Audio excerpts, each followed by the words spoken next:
Bismillahirrahmanirrahim. Assalamualaikum warahmatullahi wabarakatuh. Pemirsa yang dirahmati Allah, marilah kita simak ceramah dari Gus Bahad dengan tema walaupun miskin tetaplah bersyukur. Sebelumnya marilah kita bersolawat terlebih dahulu. Allahumma sholli ala sayyidina Muhammad wa ala ali sayyidina Muhammad. Selamat menyaksikan. Masa Rasulullah jadi Nabi itu 23 tahun. Terus sampean ingin ngaji paham dalam 1 jam, itu keangkuhan. Jadi Rasulullah itu jadi Nabi itu 23 tahun. Tapi orang ingin memahami Islam, nyewa kiai, diatur lagi, itu kalau nggak pernah sepuh itu dosa, itu jelas itu. Itu 1 jam ingin paham. Saya punya sekian cerita, ini Maulidur Rasul Shallallahu Alaihi Wasallam. Itu dulu zaman Nabi itu ada ayat yang Jibril jauh-jauh dari langit turun ke bumi hanya membawa 1 kalimat. Sehingga syarat seorang mufassir itu termasuk tahu pertanyaan kalimat apa yang hanya 1 diturunkan Jibril, yaitu kalimat minal fajr. Jadi dulu awal-awal Islam itu ada ayat kamu makan wakulu washrobu hatta yatabayyana lakumul khaytul abyadu minal khaytil aswad. Jadi kalau malam puasa itu orang boleh makan selagi melihat benang putih sama benang hitam itu belum kelihatan. Tapi kalau sudah kelihatan mana yang hitam, mana yang putih, berarti otomatis imsak. Itu sahabat entah saking lugunya, itu ya benar-benar pasang benang hitam sama putih, dia makan. Nanti 1 jam dari makan misalnya diintip lagi, kok belum kelihatan, makan lagi. Mungkin yang istrinya cantik ya kumpul istrinya lagi, kalau tidak cantik ya sudah tidak usah mungkin. Sampai itu jadi perilaku sahabat berhari-hari. Ketika dilaporkan ke Rasulullah, Rasulullah itu tertawa-tawa. Kok ada begitu? Baru Jibril datang menerangkan minal fajr. Jadi benang hitam artinya masih malam, benang putih maknanya sudah fajar shadiq. Itu lama sekali. Saya terus mau cerita tentang sanad-sanad ilmu. Jadi Nabi itu 23 tahun. Dan itu tidak gampang, ada fasenya. Bahkan ada fase Nabi itu harus as-sukut anil mungkarat. As-sukut anil mungkarat itu diilmoni oleh pakar-pakar usul fikih. Apakah as-sukut anil mungkarat itu berarti mengekrori kemungkaran? Apa takhirul bayan? Saya ulang lagi pakai bahasa Indonesia. Ketika ada kemungkaran, Nabi diam. Itu diamnya karena nyari momen untuk ngandani, atau memang diam itu dengan tanda kutip jangan-jangan dianggap ikrar. Makanya ulama usul fikih itu berdebat. Diamnya Nabi ketika melihat kemungkaran di awal Islam itu karena ada ma huwa aham, ada yang lebih penting, yaitu menerangkan tauhid, atau takut itu menjadi satu momok bagi mereka karena Nabi dianggap coro Jawa itu dianggap kecangkeman, sidik-sidik ngeloroi. Nah, perdebatan ulama dalam seperti ini itu penting sekali karena nanti menjadi satu rumus ilmu. Saya berkali-kali berpikir gini, misalnya Anda punya keponakan atau punya anak pacaran, ada Pak D yang keras sekali, mesti marah.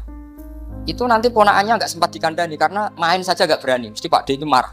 Karena ini Islam garis keras atau garis lurus atau apa nggak tahu. Pokoknya punya garis. Terus ada kelompok Islam yang nggak punya garis, ya nggak punya karakter. Ponakannya pacaran ya santai, malah kenalan pacarnya ponakannya. Cantik nih, kuliah podo. Sehingga ponakannya merasa terjustifikasi. Berarti pacaran nggak apa-apa, wong paman saya nggak marah.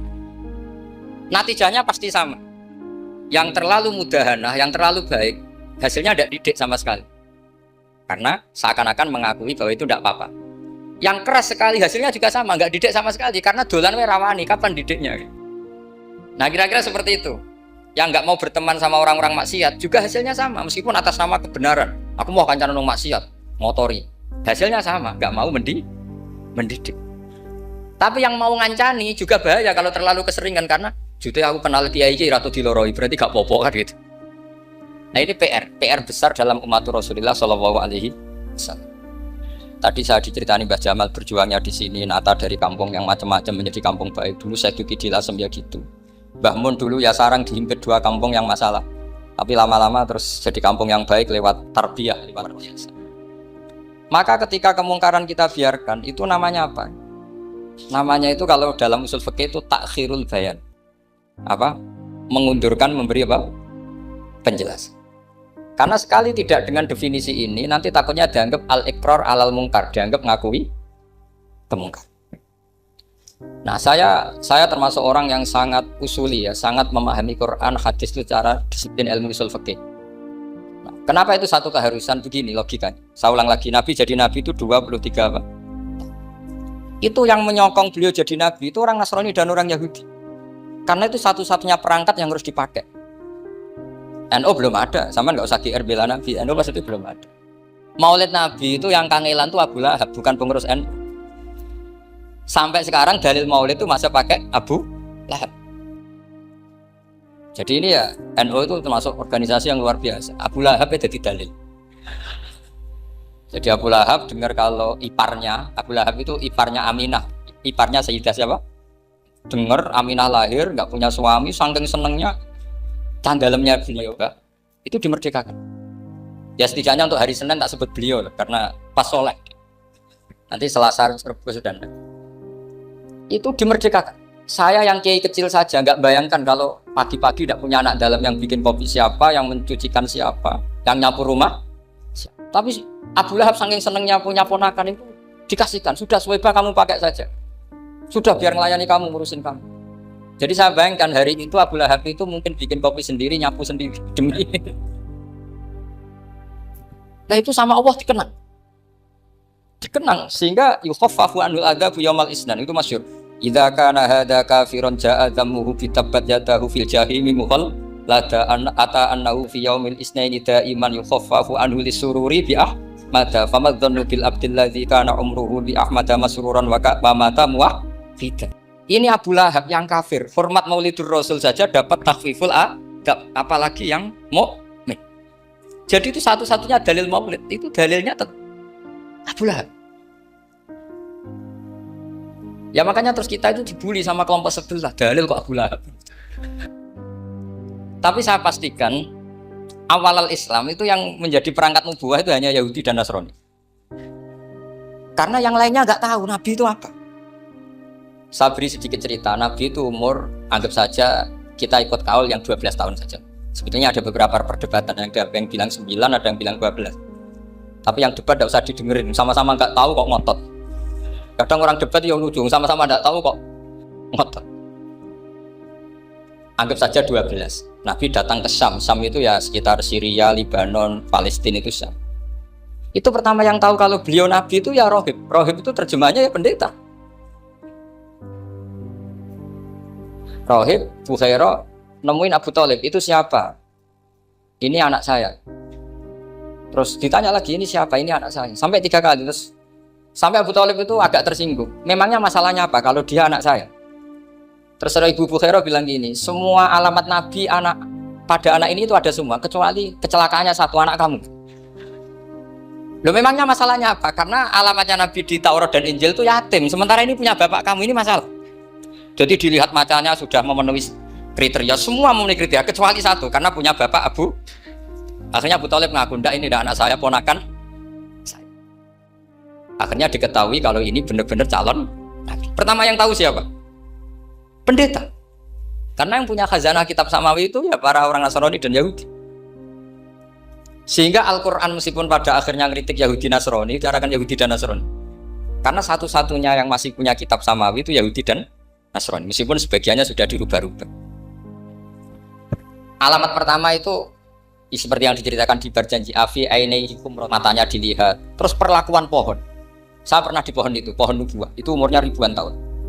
Itu kalau Nabi duduk misalnya di arah barat, matahari dari barat, normalnya akan kena kesetrong matahari. Itu yang rubah itu dahannya.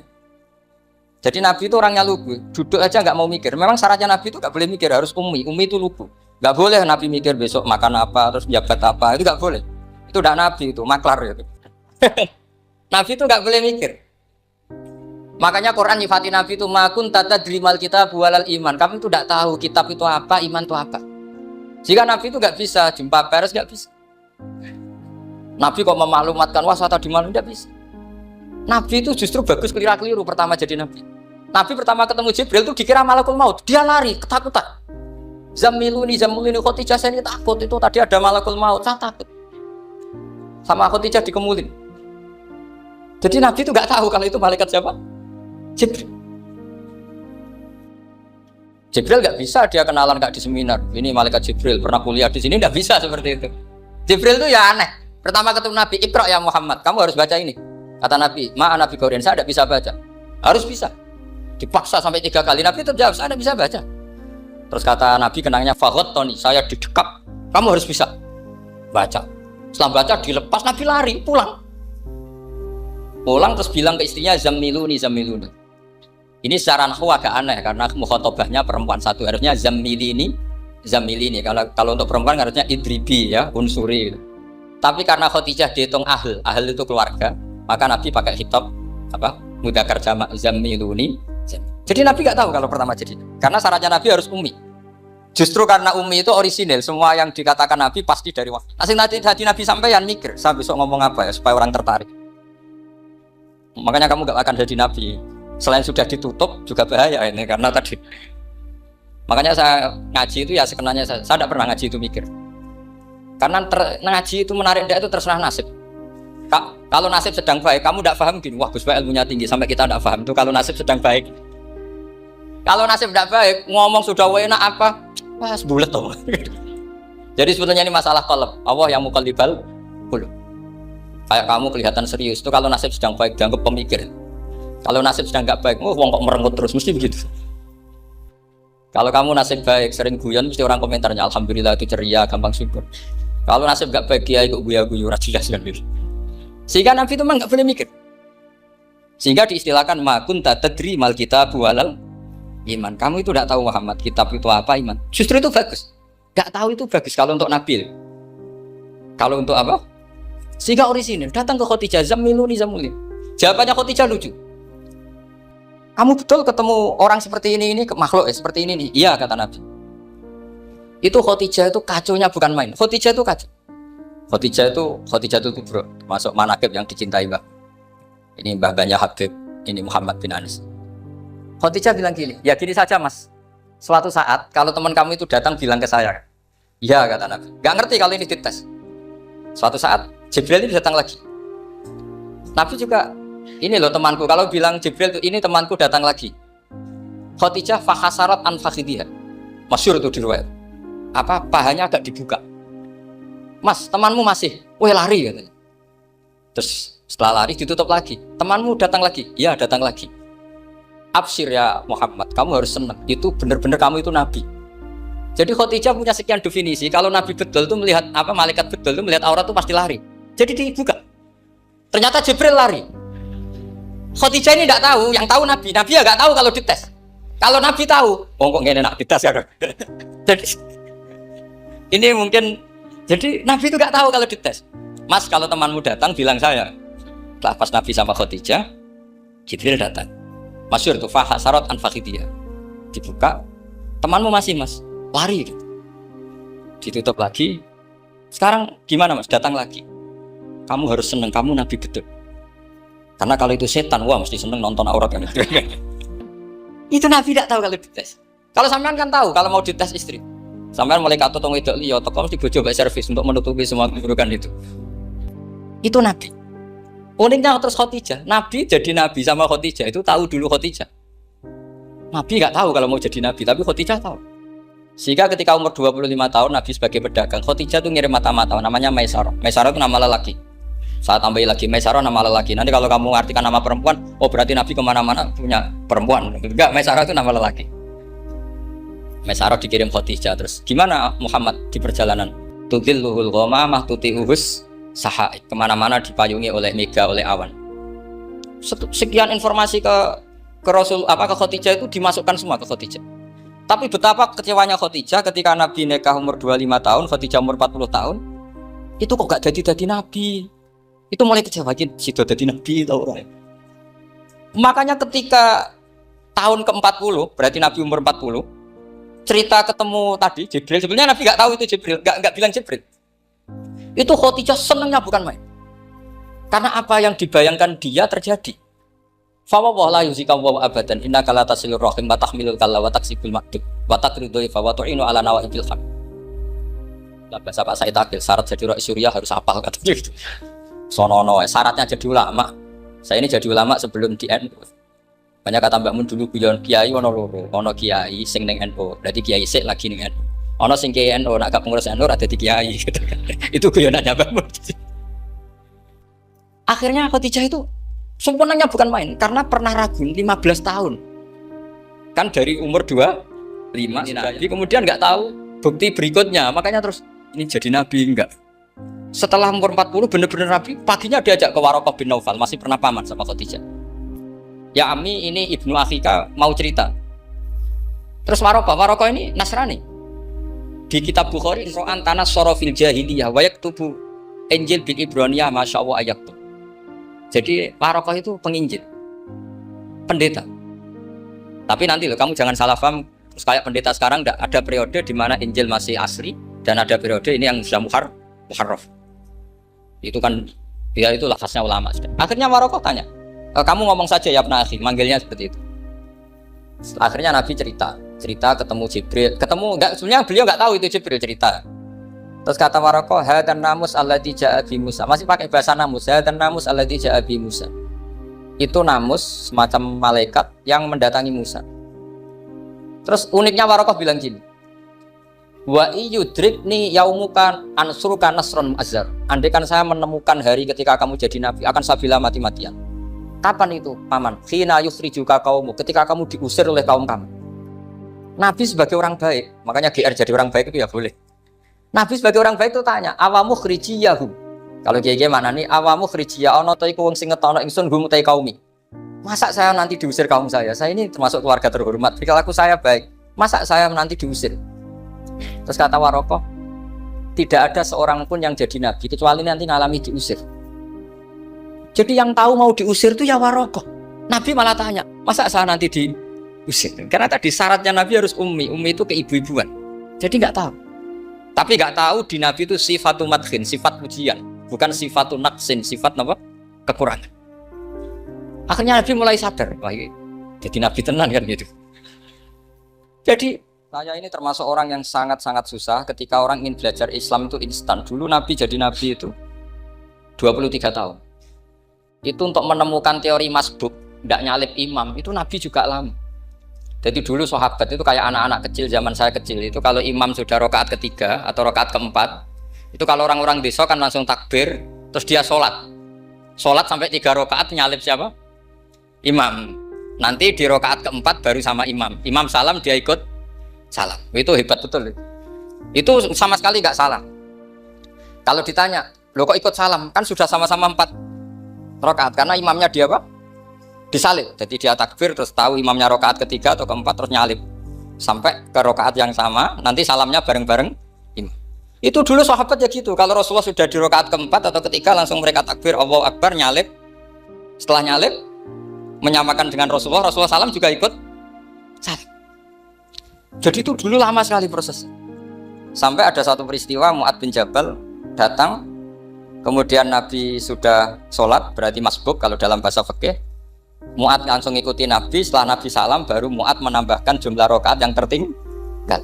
Terus semenjak itu jadi sunnah, jadi sunnatan mutaba'ah kalau masbuk ikut imam, kemudian hanya menambahkan rakaat yang apa? Itu 23 tahun. Jadi saya ngisi 20 menit yang nggak paham, 2 jam yang nggak paham, 3 jam yang nggak mungkin paham. Daripada gitu ya 20 menit saja.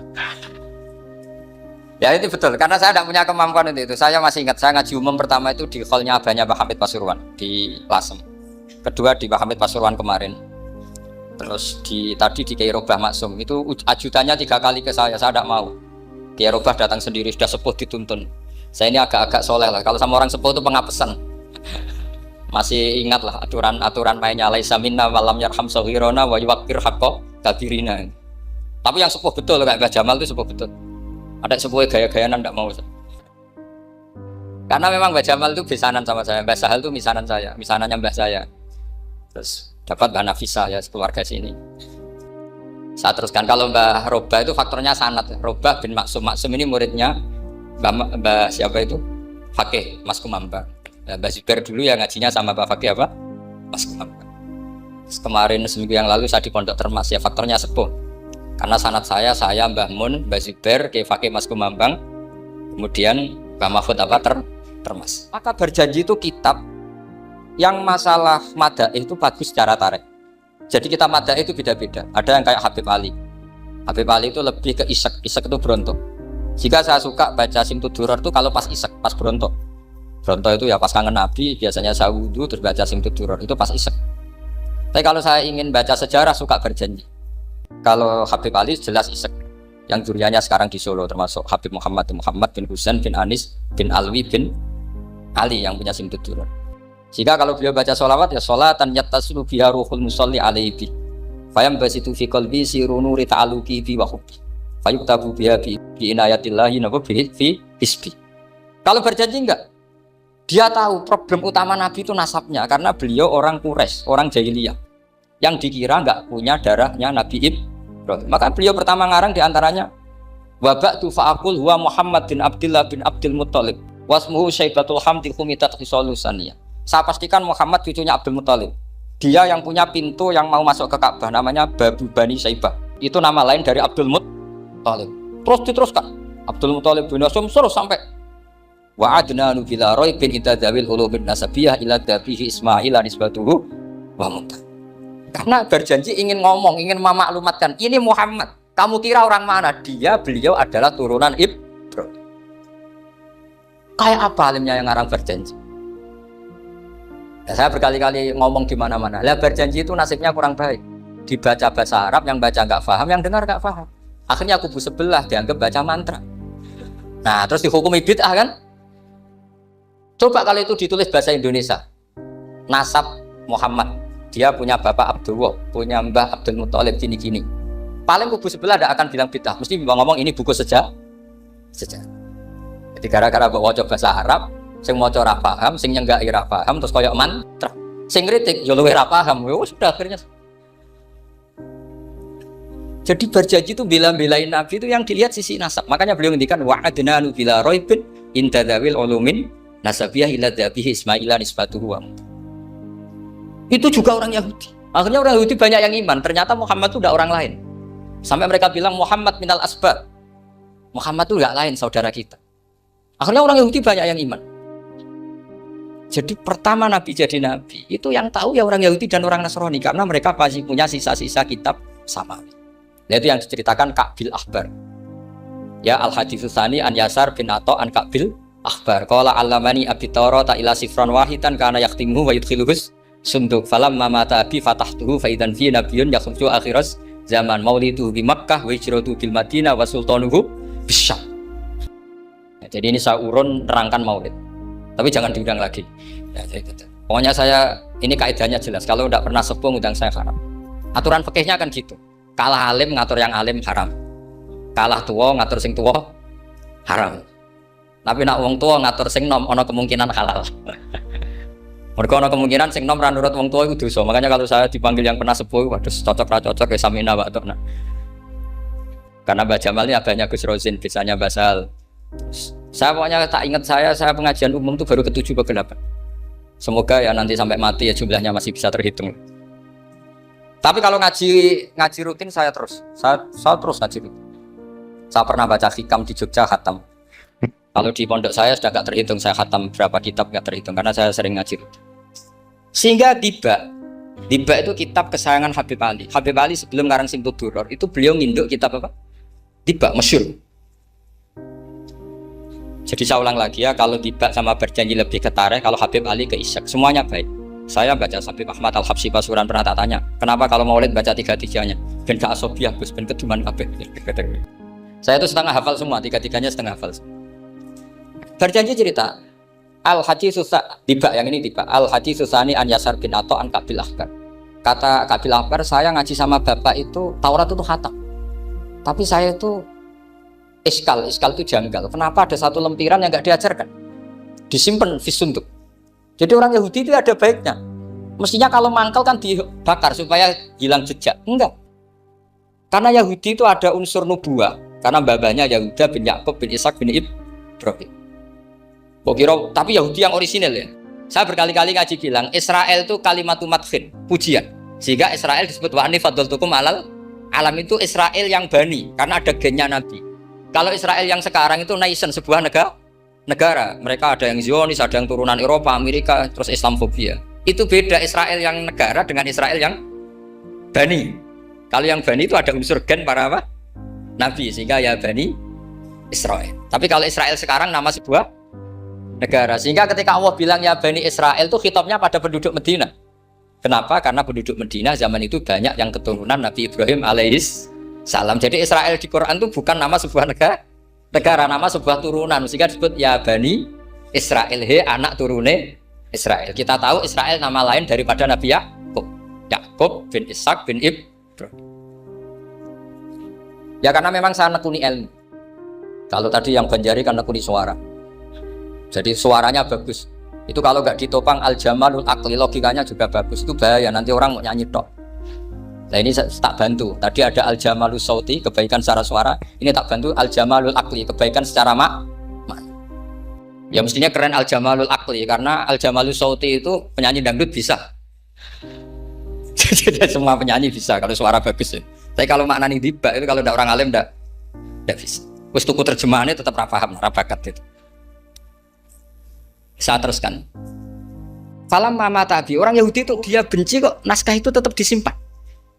Terus kata Kabul Akbar, falam mama tabi fatahtuhu, ketika bapak saya meninggal, kotak ini tak buka. Faidan fihi nabiyyun yakhruju akhir zaman. Di situ ada keterangan bahkan akan ada nabi yang keluar akhirat. Mauliduhu bi Makkah wa hijratuhu bil Madinah wa sultanuhu bis-Syam. Kerajaannya itu di Syam. Bareng Kabul Akbar ini sebetulnya menangi Rasulullah SAW. Tapi dia nggak mau iman. Karena Nabi itu nggak lengkap menurut dia. Ini Muhammad sudah benar lahirnya di Mekah, wafatnya di Madinah. Tapi masih kurang satu, wa sultanuhu bis-Syam. Zaman itu Syria, Lebanon, Palestina masih di bawah pasukan Salib, pasukan Nazaret. Sehingga dia mikir, katanya kerajaan Islam ada di Syam, ini kok Muhammad nggak jadi raja di Syam. Sehingga dia menunda imannya, akhiru Islam. Bareng era Sayyidina Umar, beliau bisa menaklukkan Baitul Maqdis. Terus dia iman.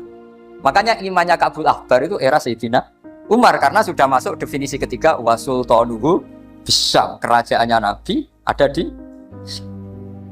iman. Sekali iman langsung pinter deh. Wong sedurunge baca kitab Samawi banyak.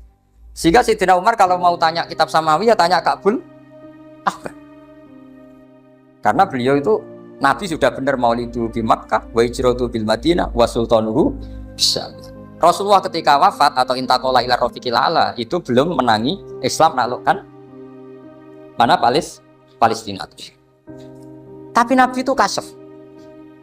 Nabi itu nak kasef itu ya lucu. Makanya kalau ada kiai lucu itu ya anggapnya niru Nabi. Nabi itu lucu.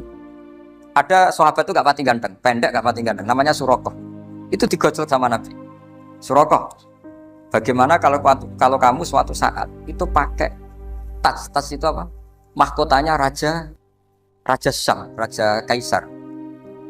Ya Surakoh ya dianggap Nabi Gujan gitu aja. Nabi Gujan naik cerita. Singkat cerita, suatu saat Umar itu mengalahkan kerajaan itu. Kaisar itu dikalahkan Umar. Saking takutnya lari, mahkotanya itu jatuh disaksikan Surakoh. Terus ingat, dulu Nabi pernah ngendikan itu disuruh pakai sayap. Akhirnya sama Surakoh dipakai. Ya tetap ganteng, macam orang ganteng. Padahal sudah pakai mahkota guys.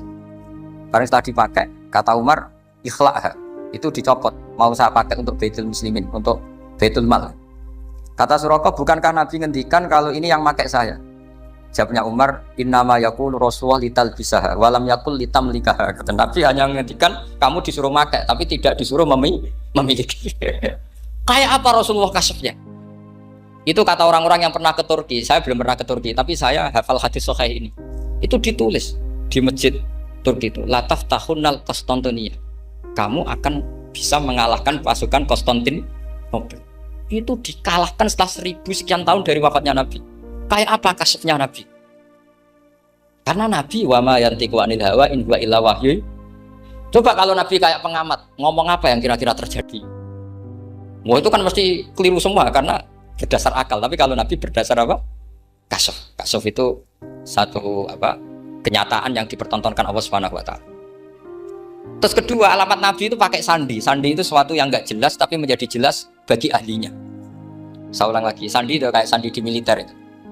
atau sandi di KPK itu ada sandinya. Sandi itu ya kata sandi. Saya pernah diceritani Pak Busro Mukoddas ketika ketua KPK itu lucu. Wah, sandinya koruptor saya tambah kacau Pak. Itu kalau bilang uang itu kalau yang kemarin rame kan apel Amerika sama apel Malang. Kalau apel Amerika berarti US apa? Dolar, kalau apel Malang berarti apa? Setelah KPK tahu sandinya diganti Ustadz. Jadi koruptor kalau mau korupsi ini teman-temannya. Loh ini Ustadznya sudah siap loh, kamu gak ikut pengajian. Itu sempat penyadap KPK itu gak mau ngecek. Masa orang pengajian dicek. Ternyata ya gak ada acara pengajian. Ustadz itu maknanya uang. Koruptor saking ngerti itu disadap KPK itu sandinya gimana? Datang nggak ke sini, ini Ustadznya sudah siap, ini ada pengajian. Hampir KPK itu nggak ngecek karena pengajian, Ustadznya sudah siap. Setelah digerebek ternyata Ustadz tuh sandi dari makna apa? Uang, gak kurang ajar itu Ustadz katanya. Jadi kalau di sini ditangkap KPK berapa Ustadz ini sudah? Ada Habibnya lagi, ada Habib Muhammad ini. Nah, Al-Farisi itu pemikir, dia orang Persia. Di mana-mana orang Persia itu pemikir. Persia itu kalau sekarang ikut Iran. Itu dia ngaji lama sekali sama pendeta-pendeta itu. Kebetulan dia punya pendeta yang belum muharrif atau belum muharraf. Kalau muharrif orangnya, kalau muharraf itu kitabnya atau bukunya. Setiap dia ngaji sama pendeta dikasih tahu. Terus kecewa beberapa kali, walhasil ketemu pendeta yang benar. Sudah, kamu tidak usah ngaji sama saya. Kamu datang saja ke Yasrib, ke Madinah sana, ke Yasrib. Di situ Nabi akhir zaman sekarang sudah ada kan. Ini yang ngomong pendeta. Ya.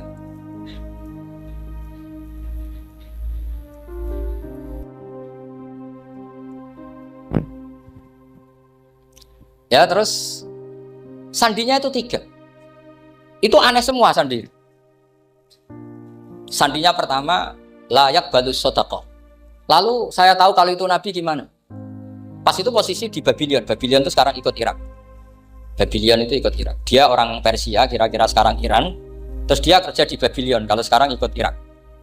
Makanya ada yang cerita Nabi Ibrahim itu orang Babylon. Berarti orang mana? Irak. Kemudian pindah ke Syam. Kemudian sempat hidup di mana? Makkah. Akhirnya datang. Beliau di Babylon diceritani. Terus beliau miskin. Terus ada kafilah dari Yasrib, dia bilang saya siap jadi budak Anda asal saya dibawa ke Yasrib. Akhirnya Salman jadi budak.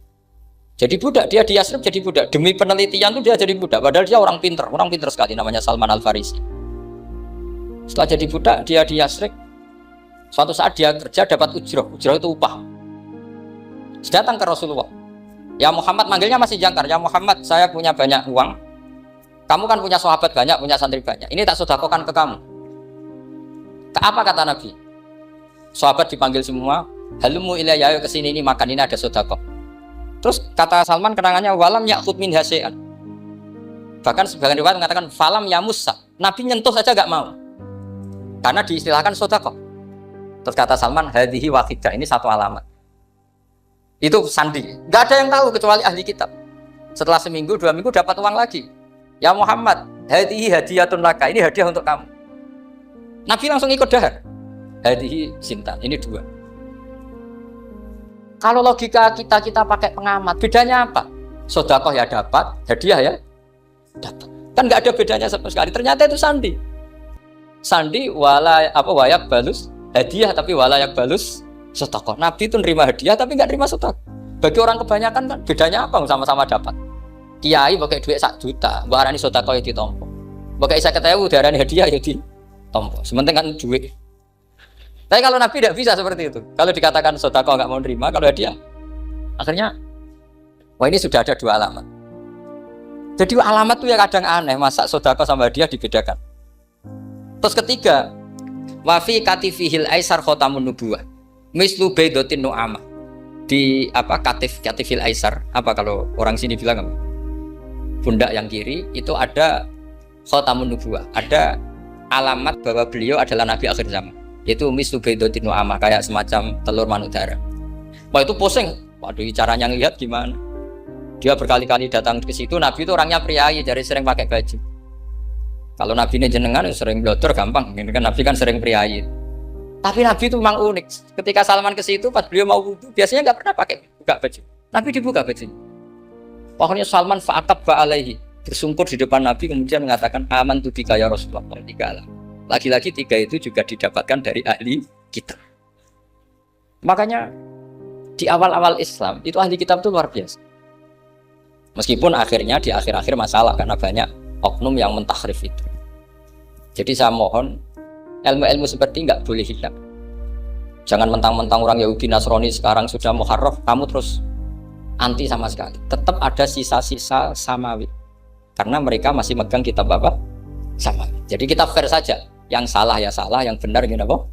Benar. Makanya saking fairnya Nabi, ini harus ditiru oleh semua orang NU, orang Muhammadiyah, orang apa saja. Nabi itu kalau menghormati satu ilmu itu luar biasa.